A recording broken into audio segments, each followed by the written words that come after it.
একজন ধনী ব্যক্তি তার বাগানে একটি নতুন দেয়াল তৈরি করলেন। নির্মাণ শেষ হতেই তিনি দেখলেন দেয়ালের মাঝখানের একটি ইট ঠিকভাবে বসেনি, একটু ভিতরে ঢুকে গেছে।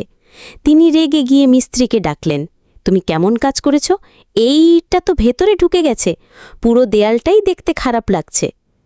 মিস্ত্রি শান্তভাবে বললেন, স্যার, আমি চেষ্টা করেছি পুরোটা ঠিকঠাক করার, কিন্তু এই একটা ইট ভুলভাবে বসেছে। আপনি চাইলে আমি পুরো দেয়ালটাই ভেঙে নতুন করে করতে পারি। ধনী ব্যক্তি কিছুক্ষণ চুপ করে রইলেন। তারপর বাগানে হেঁটে দেখলেন দেয়ালের বাকি সব ইট একেবারে সোজা, সুন্দর ও মজবুত। শুধু একটা ইটই একটু ভিতরে বসেছে।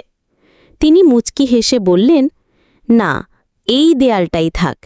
এই একটা ভুল ইট আমাদের মনে করিয়ে দেবে যে ছোট ভুল দেখেই বড় কিছুকে বাতিল করা ঠিক নয়।